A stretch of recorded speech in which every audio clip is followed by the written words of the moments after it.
war with Taiwan made Trump change his track, because for China, Iran's oil is crucial.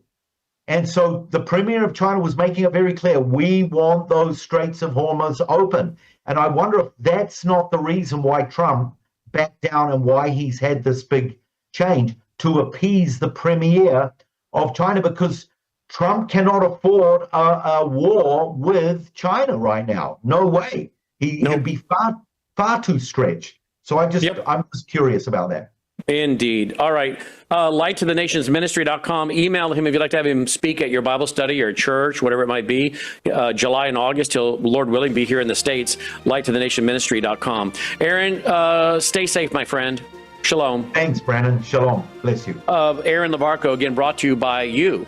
You guys support us, and together we support him with love offerings. We have to have your support, folks. Please go now, will you? Worldviewfoundation.com, worldviewfoundation.com. Make a contribution now, if you would, please.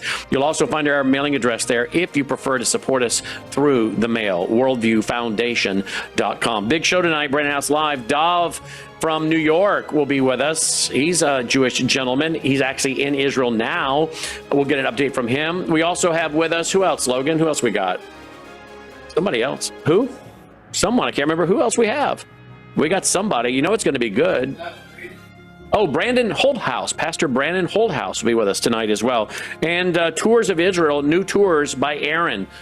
Tune in tonight. Take care.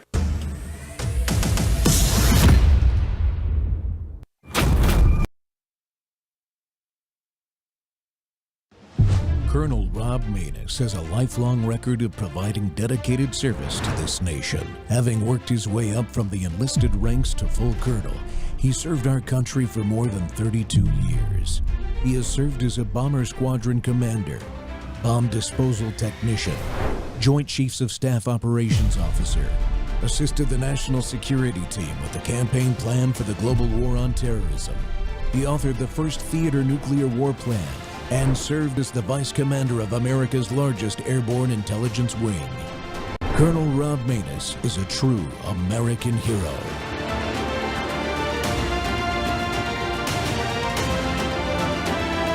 This is Rob Maness Live. On Sunday, we reached an agreement with Iran that achieves everything we set out to accomplish, everything and much more. Ending the current conflict, reopening the Strait of Hormuz, and preventing Iran from ever obtaining a nuclear weapon. That's what it was all about. That was about 99%. Iran cannot have a nuclear weapon. They can't develop it, buy it. They can never have a nuclear weapon. At the same time, with this announcement, or close to it, as people started to think it was going to happen when Iran was making some very positive statements, the stock market has surged to record highs, picking up thousands of points over the last short period of time, thousands of points. And oil is dropping like it has never dropped before, at levels that went in numbers down $7, down $8. They've never seen anything like that. But if we didn't do this deal, we could have dropped more bombs for another 3 weeks, 2 weeks, 4 weeks, 2 years. You would never have the Hormuz Strait open. You would never have success. Folks, welcome back to the Rob Maness Show on Truth Thursday, and we're live on Worldview Tube and our X Spaces simulcast. So what's in the real MOU? What does President Trump's Iran agreement actually say? You just heard him at the G7 laying out the new framework. He made it clear technical discussions on removing every stockpile of enriched nuclear material begin right away. And unlike the old Obama deal that sent pallets of cash, any relief Iran gets has to be earned on merit, not handed over by the American taxpayers. Even the funds that is going to go, it's not going to be American tax dollars. And this is moving fast. Oil prices are already reacting in a positive way to the Strait of Hormuz opening, but big questions remain about verification, Iran's nuclear program, the terrorism funding, and what this means for Israel and our own national security. And we're joined once again by longtime TV news producer, former diplomat, and anchor at WABC Radio in New York, Jake Novak. Jake, welcome back to the show. Great to have you with us, man. We appreciate you. A lot of folks are having a tough time with this memorandum of understanding. Let's start with the economics piece of it, though. I mean, oil's started dropping almost right away, didn't it? Yeah, I mean, and that's because for a couple of reasons. The biggest reason being that we have already seen today massive amounts of traffic go through the Strait of Hormuz. The Saudis got, I think, 3-4 tankers, something like that earlier today, with millions of barrels on them in total, safely through the Strait.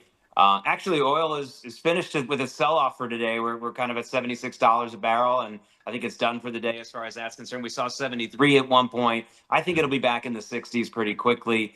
So that's one part of it. But of course, the other reason why is that Iran, one of the immediate parts of this deal, one of the things that they don't have to wait for is they can get their oil back onto the open market, which is, of course, a big deal for them and a big deal for the oil markets. It just adds to the supply even more. So we're seeing that. And these are all things that you can measure immediately. It's the tough things that you talked about down the road. The verification of getting the nuclear material, how we're going to get it, how we can stop them from funding terror groups, which is all this regime really knows how to do, Rob.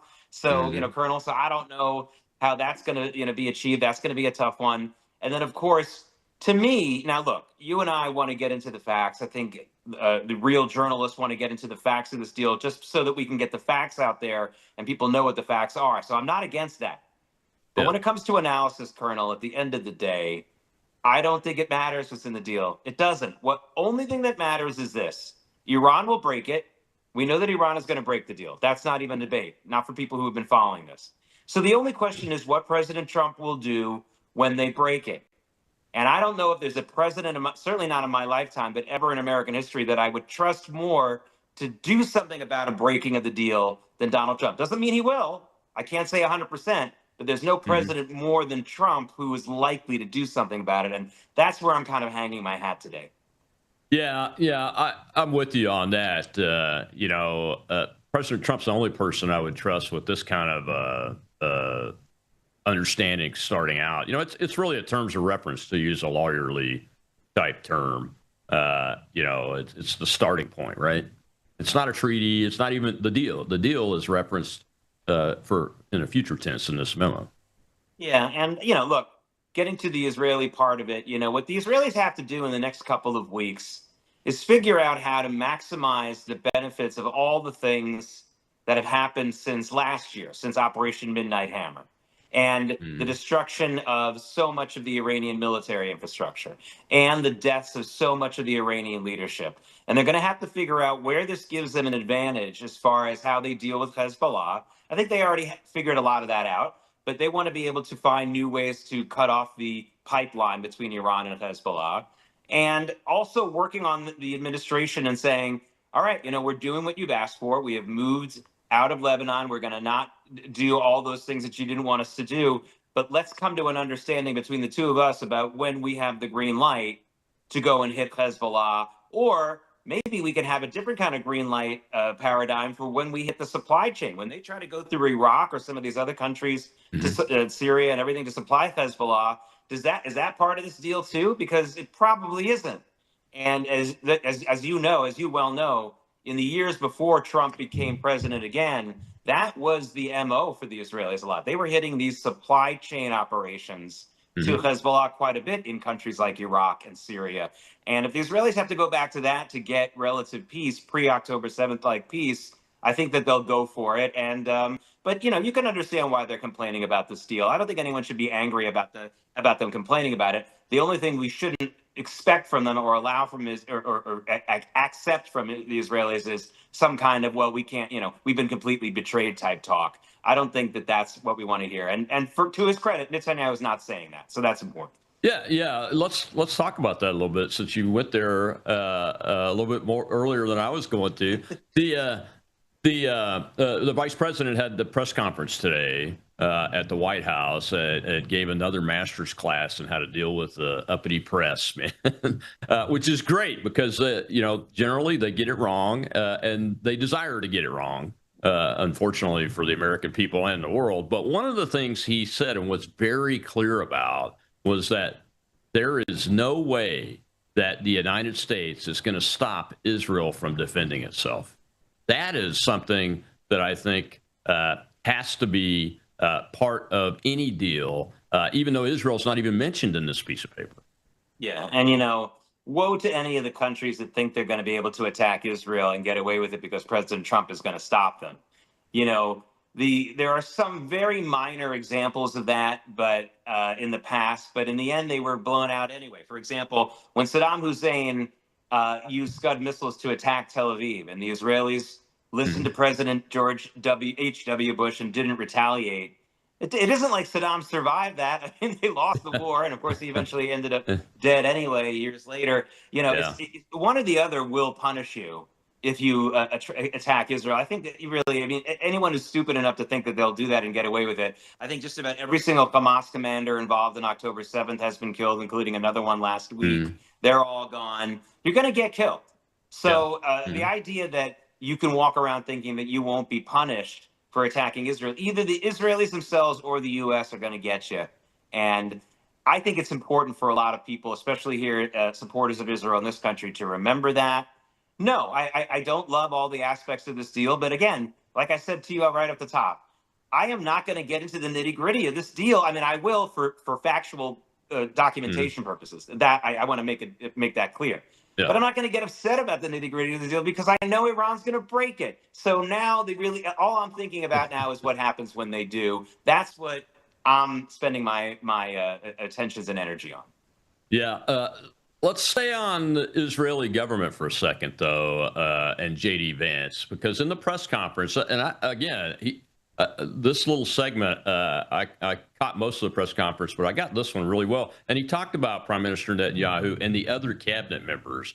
And he said essentially, hey, I'm really disappointed in the Israeli cabinet members that are coming at the president, in some cases with nasty personal attacks over this deal. But Prime Minister Netanyahu has not done that. So he gives him credit for that. But he also calls the other cabinet members out. And he doesn't do it in a mean way. He just says, look, let's face it.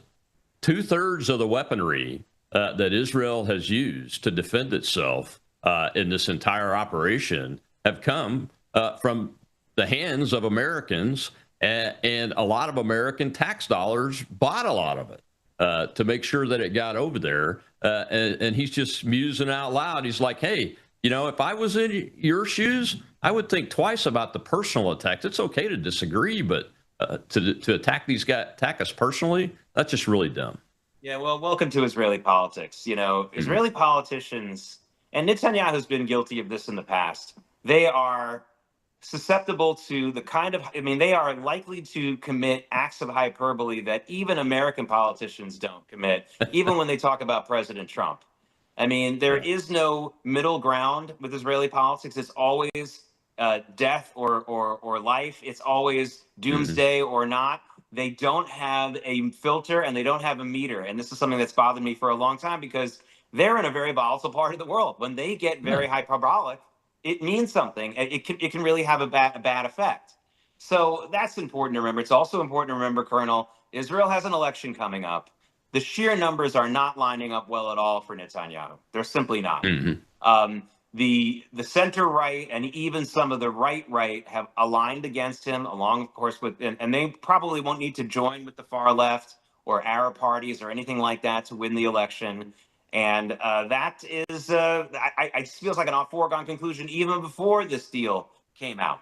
So that's another. So there you have some people who are trying to be the loudest voices in the hopes that this will get a popular front behind them so that they can, because the only question is which leader of which party is going to be the next prime minister. I don't think Netanyahu is going to survive this, but which one of the center right or right wing leaders is going to be the prime minister?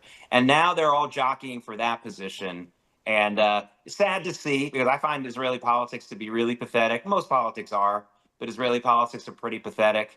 And that's another context here. People need to understand.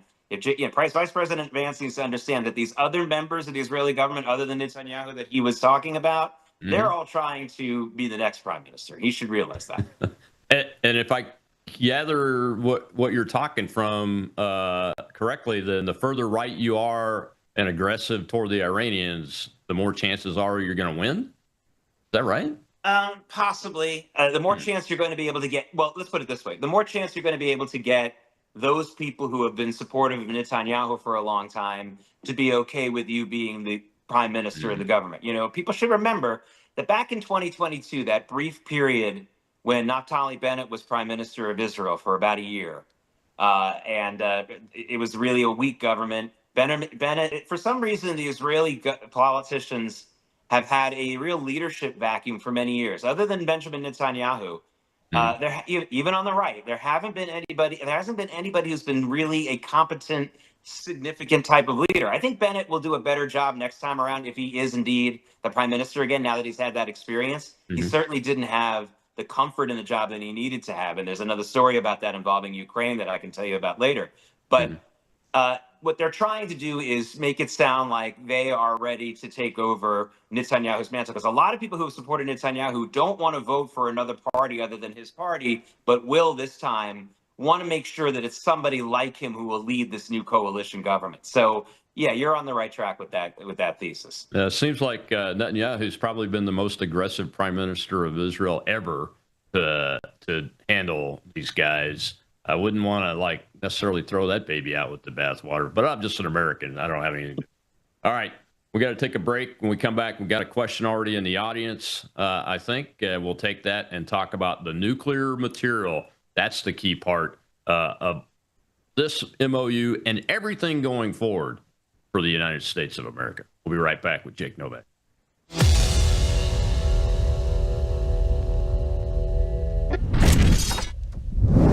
Introducing Worldview Tube Vault. Over 35 years of radio broadcasts, television programs, documentaries, and ebooks. Plus, Worldviewpedia, our powerful search engine for instant worldview and Bible research. Join for as little as $7.99 a month. And now, Vault members get something brand new, courses.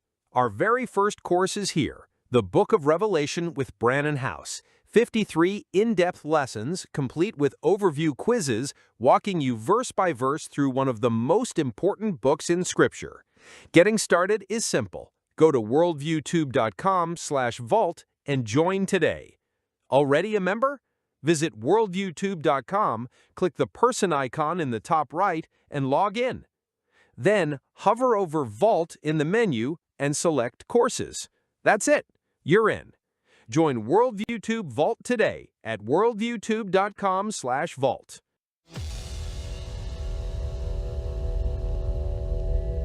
They'll work closely with us to turn over the so-called enriched material that's very deep in the bowels of the earth, very deep. Nobody can get it. So it's not important that we do it quickly, but we could do it fairly quickly. When we have a chance, we'll do it. But in the meantime, we have cameras on every inch of it.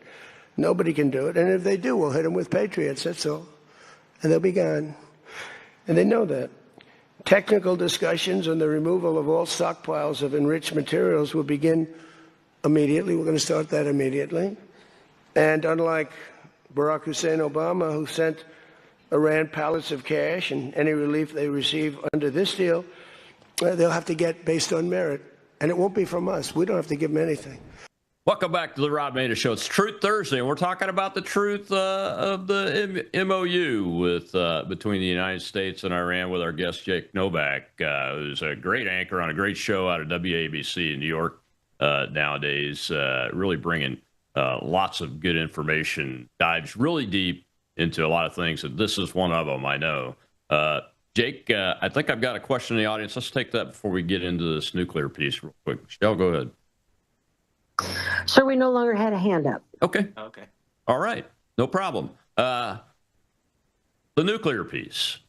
Look, there has been some experience recovering pulverized nuclear weapons level material from aircraft crashes, ground detonations, and those kind of things, but nothing at the level of over 1,000 pounds of this stuff.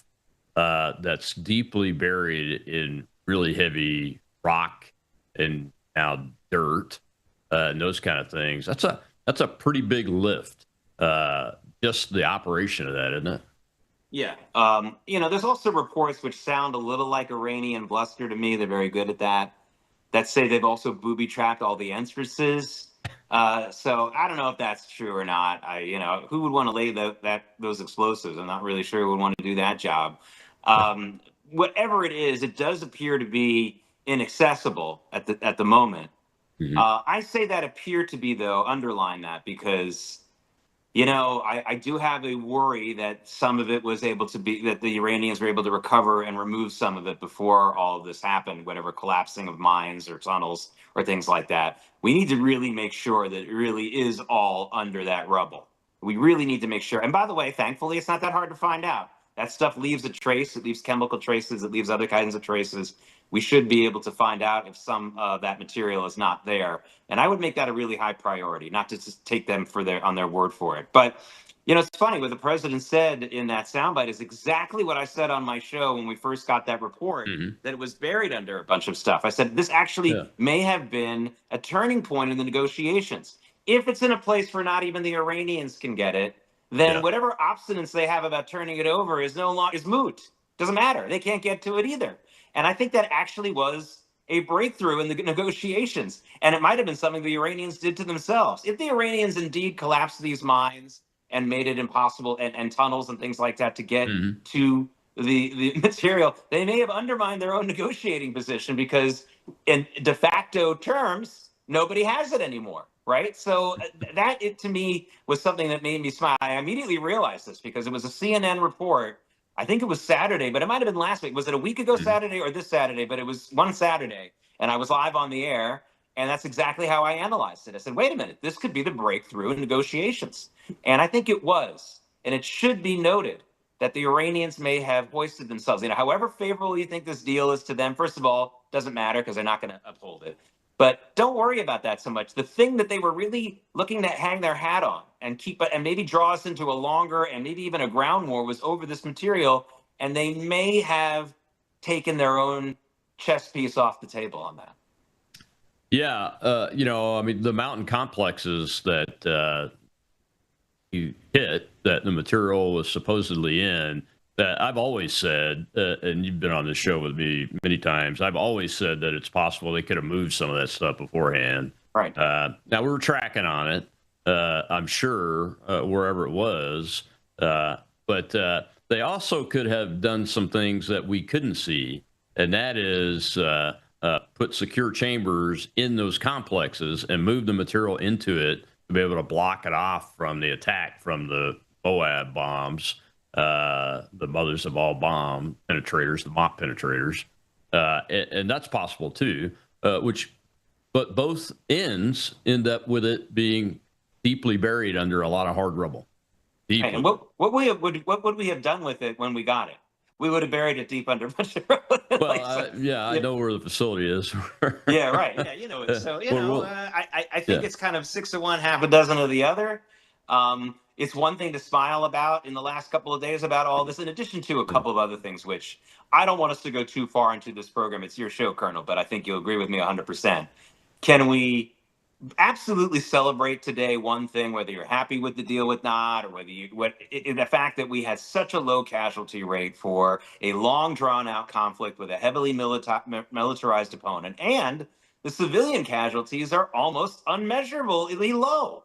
I mean, we really didn't have massive civilian casualties here. We didn't really have any significant civilian casualties at all. I know we know about that school in the first day of bombing, which may or may not have been the United States' fault, and that was tragic. I think the casualty list there was 100 dead. That's terrible. I get it. But 100 dead for 4 months and change of war, and I know a lot of it was under ceasefire, but as you know, we had to stop ceasefires here and there in that time as well. I'm sorry, but anyone who would have predicted only 13 American dead troops would have been laughed at in February. And now we can smile at it because it's true. Yeah, I mean, there is just a whole host of good news for the Allied side in this, and included in this deal. For the Iranians to at all put themselves on a piece of paper that says we will not procure or develop a nuclear weapon. at all, that is a win. Yeah, and that's right, because it's so definitive. We have been the ones who've been saying Iran can't have a nuclear weapon. Israel's been the ones who've been saying it all along. And there's been a somewhat tacit approval of that by the rest of the world. But there's never been Iran saying, no, we won't do this. They've never agreed to that. In the Obama deal, they just said, we're going to give it in 10 years, which they didn't uphold. Of course, they immediately broke it by starting to move some of their nuclear research into the city of Tehran. And the UN, not the Israelis, the UN proved that with their own investigation, if people remember back in 2020 when that was revealed, or late 2019.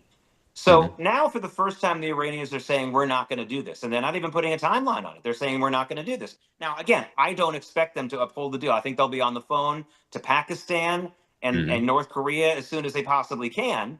But the fact that they've said this now in the international courts of law and in the UN, the United States is no longer just making it sound like we're being bullies, taking something from Iran only and picking and choosing. It's Iran itself which has made this agreement and made this promise. And that changes a lot. It does change a lot, even though functionally, I think they're going to work like hell to break that promise. So do you think this is an elegant trap, to use a Donald Trump word, a very elegant trap? A little bit more than that. I wish it were just an elegant trap. And I haven't told that to those of my friends and colleagues who are very, very worried and upset about this deal. And I'm trying to calm them as best I can. But no, I don't think it's a completely elegant trap. I think there's an aspect of it. I mean, it definitely puts us in a parameter of a better position the next time we have to go do something like this, which may be very soon. So that's great. But what this seems more like to me is the president and some of his top advisors saying, we beat the hell out of the Iranian regime. It's an entirely new group of people, same ideology, same Cub Scout troop, but same people. Let's see if we can get a new paradigm with this group that will require less of pain from our side, less terrorism in that region. And let's see if that's worth a try, because we know all we're going to get is immediate pain if we continue the same policies with them. Yeah. That can be debated about whether that's smart or not, but this isn't Nazi Germany. This isn't like, well, we couldn't go with Admiral Donitz after Hitler was dead, because come on, it's the same Nazi regime, and they had and they had all of the continent of Europe under their thumb for quite some time, for 5-6 years, right? So it's a little different than that. Iran was just threatening to do that, and that's bad enough, but okay.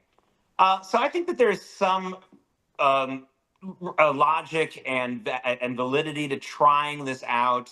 But you're right. The fact that you have the Iranian regime now saying no nuclear weapon, this gives us much more latitude and justification to move in as quickly as we like when they break the deal.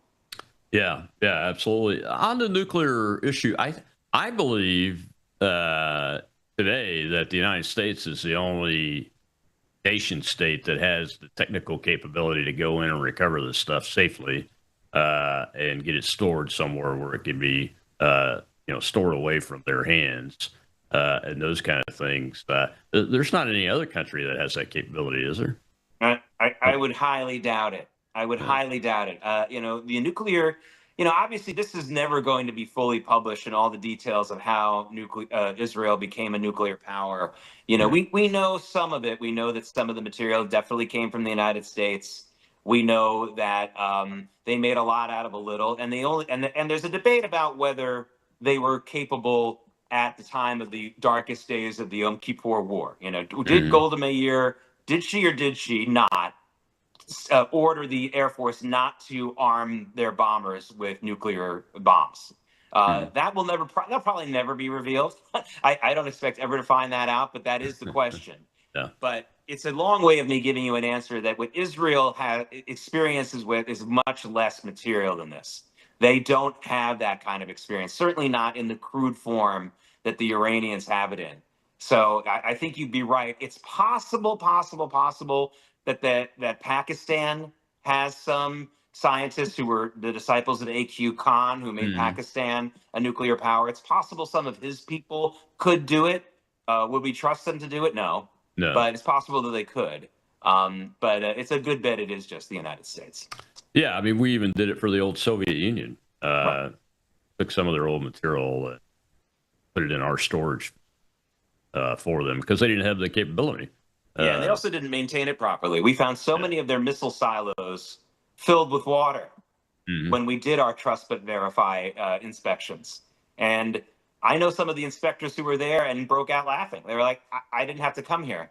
These missiles never would have left the ground, let alone with nuclear capability. I'll never forget General Lee Butler, who was the last Air Force commander of Strategic Air Command, coming back from his trip just before the wall, or I think it was after the wall came down, SAC went away, and said, you know, as soon as he saw the grass knee high growing up out of the taxiways and even the runway he landed on, and the ramps and the maintenance, state of maintenance on the aircraft and those kind of things, he began to question, why have we expended these last 50 years with Americans on hair trigger alert every day, 24 hours a day, 365 days a year?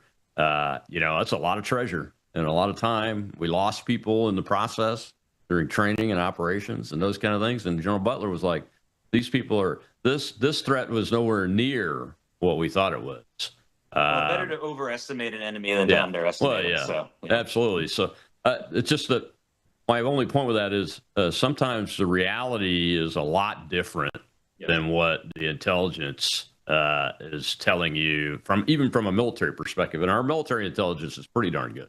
Darn good. And don't forget, this is not to denigrate the Soviet military and engineering know-how. It's excellent. Not at all. It's very, very good. It was the implementation and the infrastructure and the fact that they don't have a capitalist structure. I mean, our defense contractors, love them or hate them, they are mostly capitalist enterprises. Now, of course, their only real client is the U.S. government, so they're almost like a public utility in a way, but they're better than the public utilities. Let's face it, they are, and they work much more efficiently and have a much higher standard than a bunch of government workers who knows whose brother or whose cousin was in charge of that runway or in charge of that missile silo. Right. But the actual technological experts who build their weapons tech, they're nothing to laugh at. And people who think Russia's just some kind of gas station in Europe really don't understand how good their engineering education and culture is in that country. Yeah, I track it closely, and they're very, very good. It's nothing to sneeze at. We got to take another break. When we come back, we'll talk about the money piece. I want to get your take on this, especially as a former diplomat. How do you think this will look from the Gulf states' perspective? Because that's who it's dependent on. We'll be right back with Jake Novak.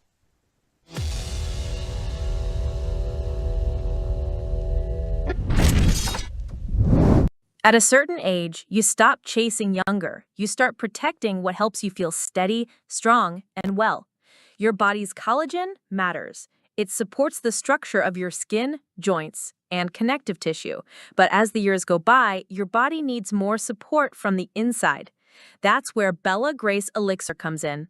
Bella Grace Elixir combines Verisol collagen, the world's most clinically proven collagen, with Astereal astaxanthin and cat's claw in a proprietary blend designed to help support the processes that reconstruct collagen, while also offering antioxidant and anti-inflammatory effects.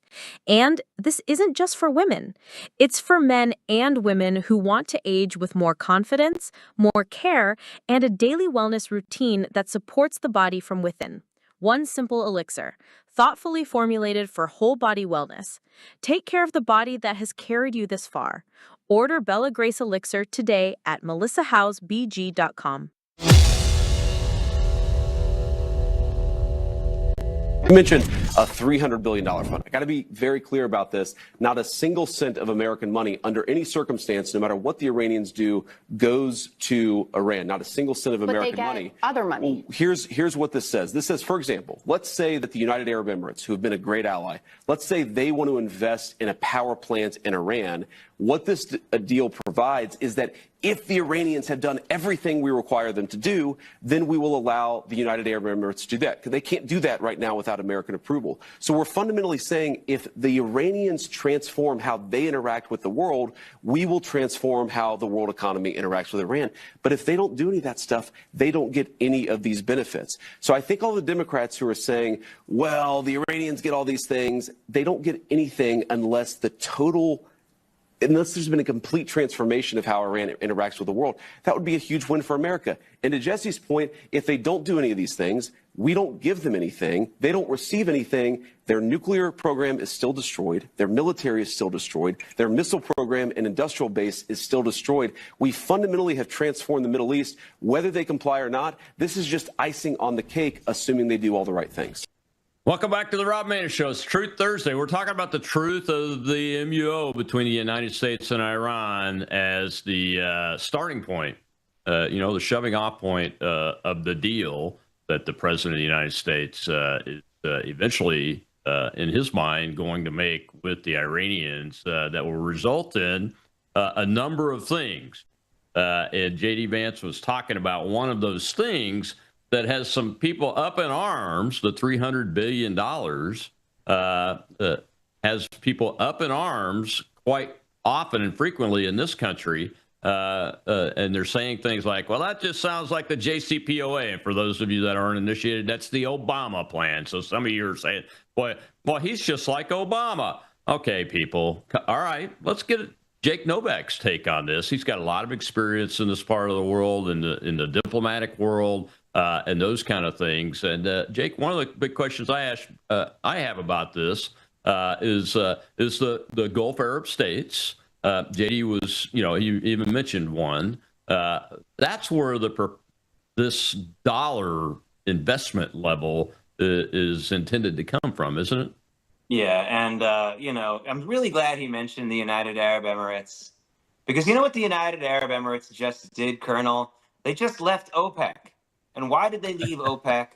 Because what a lot of the Sunni Gulf states have been willing to do for many decades, even though they are vicious enemies of Iran, Iran treats them worse. And the UAE took a lot of pain during this war, a lot of it. Yeah. But the Sunni Gulf Arab states for years have been willing to do business in a tangential, parallel way with the Iranians. All right, we'll be in OPEC with them. But we're not going to invest in Iran. We're not going to go in there until there's regime change to do any kind of investment in that country.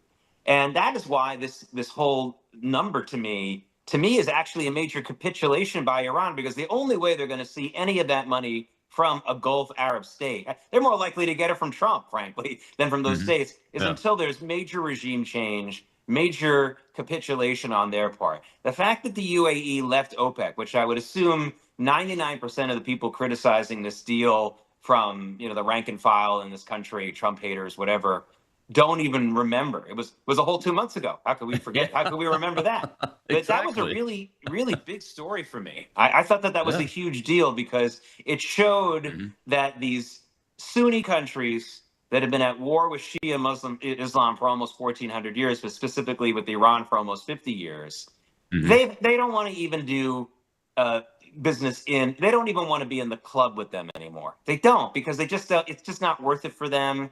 And so the idea that the UAE would put money into Iran when they just said we're not even going to be in the same room trading money with them is a real stretch. And if the Iranians sign this deal thinking we're going to get this money, then they're the suckers here. That's for sure. Yeah. So what does the UAE or any of the Gulf states need to see? They're all Sunni, right? If I understand it correctly. And let's dive into that again. What does a country like the UAE, especially them, what will they need to see in order for them to make investments in Iran? Well, they're not going to do anything. I don't think that the only thing that they would be interested in doing is getting their hooks into some of the Iranian oil infrastructure. They'd love to be able to add to it, to modernize it, get more of a stake in it. They might help rebuild. We might hear the UAE and the Saudis say, hey, we'll help you rebuild some of these oil facilities that may have been destroyed or damaged during the war. But the idea, J.D. Vance threw out a public utility, example. The idea that they would want to build a hotel there, which, by the way, there's a lot of parts of Iran that, if Iran had a real regime that we could deal with, I'd love to build some. I'd love to go to a hotel on some of their places, but that's just not happening right now. The idea that the UAE would make any kind of investment in anything other than Gulf oil traffic and that business with Iran is a ridiculous stretch at this point. It would take an absolutely, totally new regime. It would probably take a regime that includes non-Shia Muslims in the leadership or in some kind of confederation. I don't want to see Iran balkanized like Iraq is, but it's better than what they have now. So maybe you give the Kurds some control. Maybe you give some of the Sunnis in that area some control. I don't know what you can do. But honestly, they are not interested in any of the possibilities here. We're not talking about building office buildings or tech or resorts or any, don't think we're not going to have another Dubai in Iran. And it's just not going to happen. They may want to invest and get some equity in the rebuild. And again, that wouldn't even be them either. Remember, these aren't even UAE companies. These are companies that they have investment stakes in. So probably a lot of American companies that getting paid UAE money might work and do some work there. But I don't even see that happening because Americans won't feel safe working there. What American family is going to want to get a contractor job over there? Will the French do it? I don't think the French and the UAE have that kind of relationship. Honestly, this is really a great part of the deal, in my opinion, because I just don't think it's going to happen at all, let alone not U.S. dollars. I don't think it's going to be, UAE money either, euros or whatever their favorite currency is. Well, what do you think the president thinks? I mean, the countries, obviously, he went to them and they had to say yes for a reason to allow this to be put in the MOU. Right, as a carrot and as a verification measure, really. I think that's even more important part of this. Well, I think they came to him. I think the UAE and Bahrain and to some extent Saudi Arabia came to them. Now, Saudi Arabia was the country, we know this for a fact, and it was quickly reported by the Washington Post and then no one picked up on it, which is frustrating to me. Mohammed bin Salman in Saudi Arabia made something like 15 phone calls to President Trump in the days before the February 28th beginning of the war, or whatever the day was. The Saudis were really lobbying for this war, much harder than anyone else. Yeah. And then it seems like they came along with the UAE and Bahrain and asked for some relief from all the Iranian missile attacks. So I think what the president is saying, like, okay, but if we push them on this and we stop this, then you're going to have to pledge some money. And they're like, okay, we'll pledge some money. What does that matter? Okay. It's a pledge and we're never going to actually have to pay it. And they wanted relief. They wanted immediate relief. The UAE and even Saudi Arabia and certainly Bahrain have never experienced the kind of barrage that they took during this war. They've never experienced anything like that. The Saudis have a little bit more experience with it because of the Houthi attacks on them from Yemen. But the UAE and Bahrain were really, really knocked back on this. And they must really, really be happy because, again, all they've had to do is make a promise for investments that no one is going to pressure them in the end of the day to make. At the end of the day, they just had to make the pledge. The actual payment, they're not going to get a couple. The repo men aren't coming to the UAE's door to collect that pledge. I promise you. So, what's in it for the Egyptians? I saw General Zizi. I call him General. I know he's the president. He's still an Egyptian general, sitting with the president at the G7 for quite a long time. I'm sure they were behind some of this stuff, trying to help make it happen because they owe us, right? The Egyptians have become, isn't it amazing how irrelevant Egypt has become in the region compared to where it was 50 years ago? It was the dominant nation in the Arab world and in the Middle East. Had the biggest population, had the biggest army. And now it's almost an afterthought. It's a client state of the Saudis who basically bankroll that country. They still have a large population. They still have a large army, one that hasn't been tested and worked in any way whatsoever in well over 50 years. Forget about 50, more like 53 years. They're like the Knicks. They haven't fought since 1973.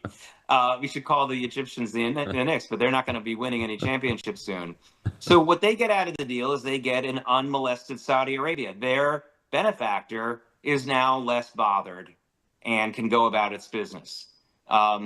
Egypt has so far to go. It is an incredibly, still very backward country. The rate of illiteracy there is through the roof. And like I said, their best asset that they had during all the early years of the Arab-Israeli conflict, for example, was the fact that they had a pretty well-trained and large army. But I don't think that army is anywhere near anywhere near prepared for anything at this point. I really don't.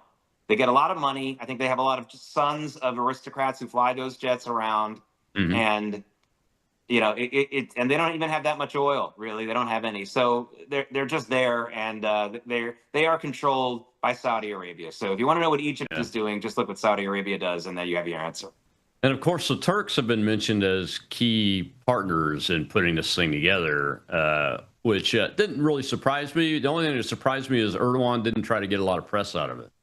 Yeah, he must not have liked this. I think he may not have liked the easy resolution here. I think he was hoping for this thing to drag on longer and longer and to make them more of a player in this deal. And yeah, we hear that they were a part of the negotiations and stuff, but we certainly didn't see it that much.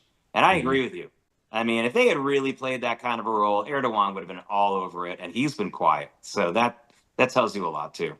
Yeah, don't be surprised, folks, if you see later on that the president intentionally has put him in a little box to reduce the threat of the neo-Ottoman empire that he wants to build, because he's actually stated that, right? Yeah, it's insane. Turkey has, there's so many countries in the Middle East that just keep making these really bad choices. Lebanon has decided that it really still, despite a little bit of the pushback on Hezbollah and Iran, it still has decided that it hates Israel more. I mean, what a stupid move. They just keep making the stupid moves, and Turkey does too. Yeah. I mean, Turkey could have been for a long time a voice of reason in the whole region, and listen to the example of Ataturk and all of that kind of stuff about being moderate about things religiously. And instead, 20 years ago or so, they elected this Erdogan, who has taken advantage of the opposite way of thinking. And they're just another dime a dozen. What is another Islamist voice in the region how are they going to stand out in any way? It's really asking someone to create a great new airport who happens to be a horse trainer. I mean, that's Erdogan. He's a horse trainer being asked to create an airport. And it's a bad mix.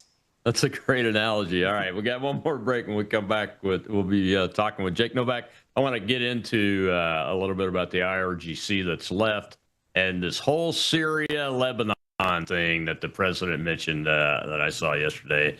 I got to get a take on that from Jake Novak. We'll be right back.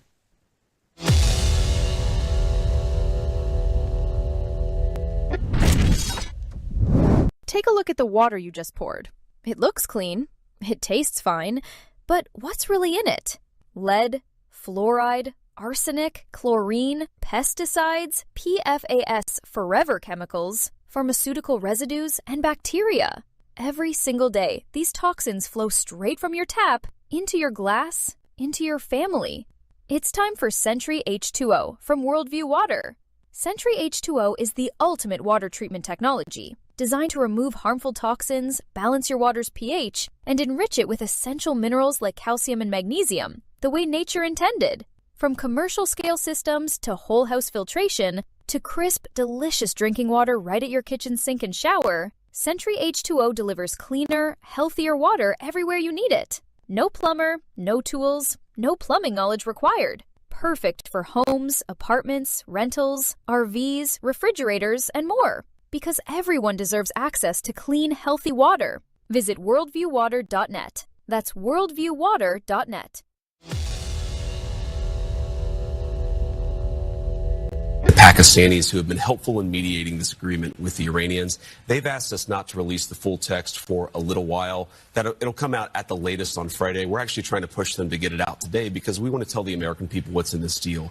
It's fundamentally a good deal for the American people, but it's also very simple, and I've also seen some misrepresentations about it. So in short, what it does is it opens the Strait of Hormuz immediately. This is why you see oil prices down in the 70s from a high in the 120s, is because you're seeing the strait already open its traffic to the flow of oil and gas. It also provides a framework whereby if the Iranians give us what we need on stopping the funding of terrorism, on no longer pursuing a nuclear weapon, then they can get some benefits, be reinvited into the world economy. And when I say benefits, I'm talking about sanctions relief on their economy.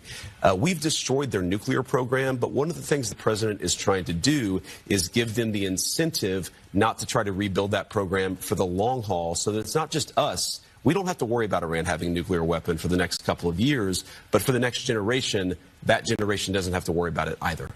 Welcome back to the Rob Maness Show. It's all about the truth today on Truth Thursday. There was a lot of misinformation in the 48 hours before the MOU text was actually released, and it was released by the Iranians first, and then the White House released the memo too.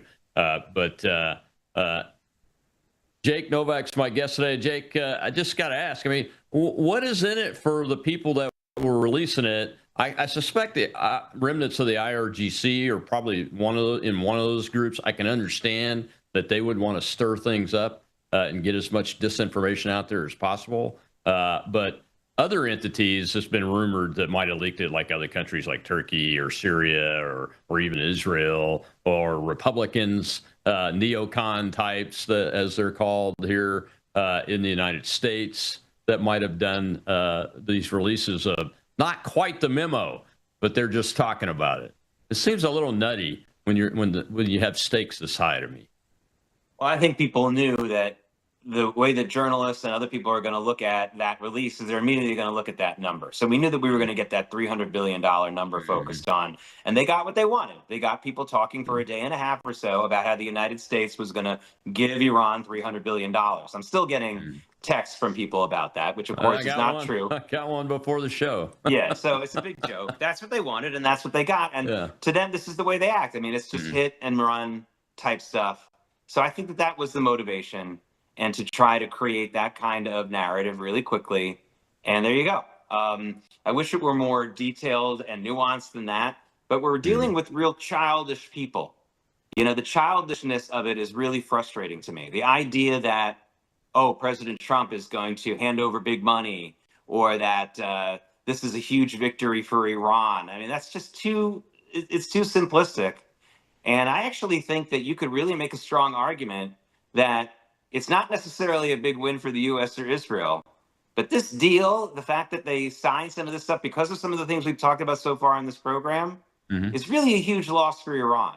I mean, anyone who really knows these other Gulf countries, and again, I'll say it again, if they really think they're going to get $300 billion of investment from the UAE, Bahrain, Saudi Arabia, those kind of, that's insane. There's no way, absolutely no way. And Iran signed on the dotted line with that kind. I mean, that's the real great pumpkin. You know, that's Iran acting like Sally and running after Linus and the Great Pumpkin. It's not coming. They're not going to get that money. So the fact that they signed that, and they even think that they might get it, or they thought that it was, even if they don't think they're going to get it, well, it was worth signing because maybe there's a 1% chance. That's pathetic. When you sign a deal thinking that some major part of it is only a small chance of happening, but you're willing to sign because of the small chance, you lost. Simple deduction, though. Yeah, when you add that to the statement about nuclear weapons, I mean, there's no doubt in my mind that Iran is at a complete loss here from the perspective of the mullah's government. Now, the IRGC, which is really the organization that was really running the country and keeping the mullahs in power, and still is. The mullah that's been named to power, last I told the Sun, even though he's severely injured from what we can gather, he's only there because the IRGC leadership wanted him there. And the guy that is now the commander of the IRGC was also the Quds Force commander. So, when I see that, and I see the Hezbollah-Lebanon peace is still very much in play for the Iranians, at least from a rhetorical perspective. That's where I kind of land with you, is that they're not going to keep this deal. We're going to, whether it's a trap set by the president or a trap set by themselves, we're going to be back into military operations, I believe. I don't know how long it'll take, but they'll get caught. They don't have anything. They don't know how to do anything else other than support foreign terror proxy armies. That's what they do. That's really what they're interested in. That's what their entire regime has been set up to do. That's the infrastructure for it, and they don't really know what else to do. So it's not like they're going to suddenly say, "Okay, let's work on fixing the plumbing here in Tehran." I mean, they're not interested in that. They also don't really. It's a classic. They're hammers, and all they're going to see is everything is a nail type thing, and it's just inevitable that they will break the deal. It's not necessarily, when I say that, people say, "Oh, do you mean Taqiyya and the whole supposed Muslim belief in lying?" No, it's got. I'm not talking about DNA or cultural things here. I'm talking about the way the regime functions. The way the regime functions to do this. This is their oxygen, and it will take an entirely different regime before we can think about anything being upheld. This is not a cultural, religious, or anything commentary on my part, which, that's another discussion. I'm not saying it's a worthless discussion, but that's not why I'm coming to this conclusion. It's because this is what that regime is set up to do. I mean, that's it. Yeah, and I'm not even saying what I said as a criticism of the plan on the president's part, because I think he's got that baked into this whole operation going forward. You have to. All of us have been watching this. I've been dealing with the Iranians even before they went to war with us as the mullahs. I've got a cousin that's an adopted orphan out of the oil fields of Iran. My uncle worked over there building that infrastructure and found him, saved his life. So I'm fairly familiar with the Iranian people. This government, for sure, haven't been in uniform the whole time that they've been in existence, trying to kill people like me. And I mean that in all sincerity. So I'm not even criticizing the deal. I think this is the president and J.D. Vance have baked it into this as part of the structure that this is going to happen if you break this, knowing that the likelihood is high that they will break the deal in more ways than one. Let's talk about the Syria piece in Lebanon.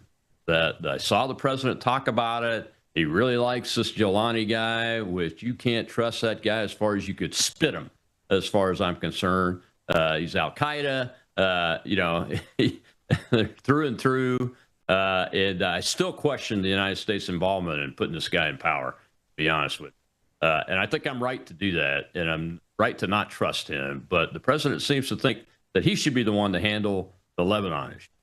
Where is that coming from? I mean, I think it's coming from just throwing hands up there. Maybe that's actually a call for help.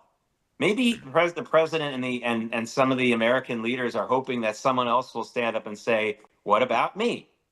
I understand that you got a friendship with him, and I don't want to kill Jolani, but I think I would like to be involved in a real national election and prove that I can be a better leader." Maybe that's the president hoping to beat the ground and see if there's somebody else who would like to step forward, who might actually be trustworthy, or at least want to do right by most of the Syrian people.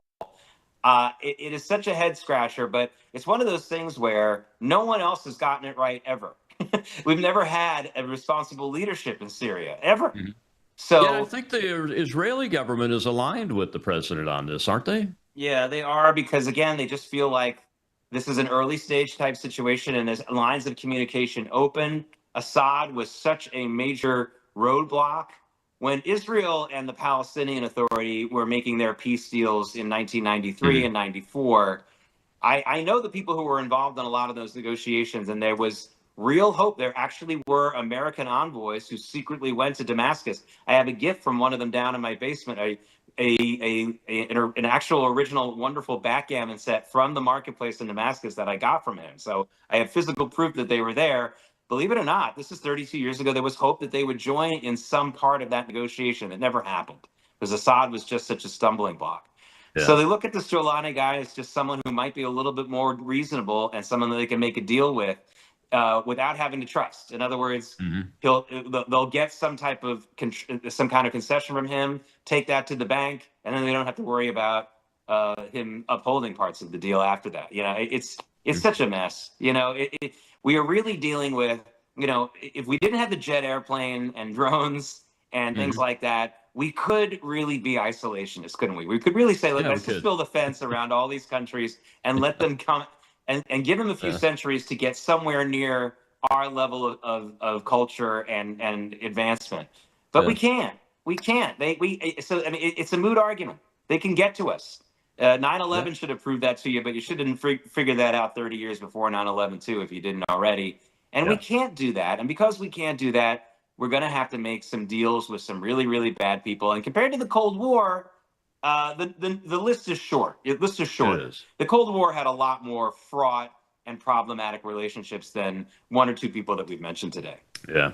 Well, one of the biggest things I'm worried about is the Christian populations in those areas. They've been really oppressed and persecuted a lot, especially since the Iraq War. Doesn't seem like they're on anybody's radar right now. Hopefully I'm wrong about that in the administration's looking at that, because that's a big problem, especially when you give that much power to a Kalani type and those kind of things. So from the perspective of the Israelis, they're not even named in this MOU. But as we close this out, let's come back to the Israelis.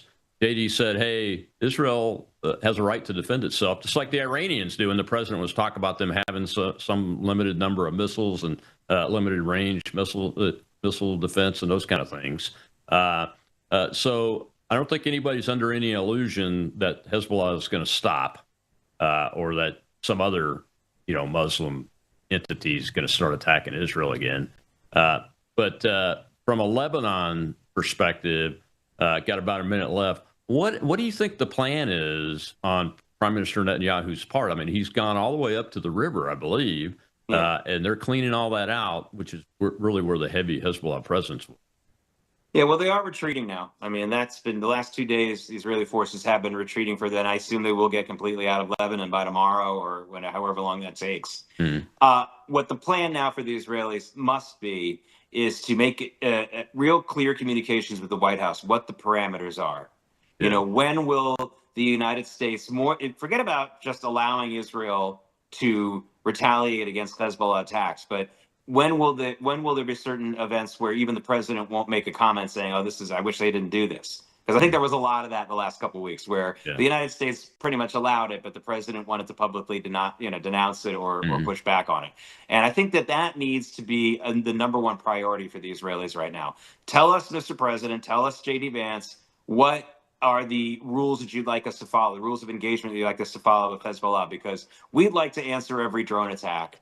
We'd like to answer every missile attack, but but we would like to have exactly what rules you'd like us to follow. And they also need to say, what if we have a Rapallo type agreement in Iran? For those of you who remember, after the Treaty of Versailles, Germany had to disarm. And then a few years later, Germany signed some treaties that allowed them to get some armaments. We're not going to have any public treaty signing with China or Russia when they try to rearm Iran, or may already be. No, they're already talking. They're already talking, right? So the Israelis need to find out, hey, wait a minute. At what level of rearmament do we also get a get out of jail free card from you guys? And I think that needs to be the discussion now, with the good faith of, hey, look, we retreated out of Lebanon, and that's now we start a new discussion. All right, well, Jake, thank you very much. Appreciate it. Very good discussion, enlightening.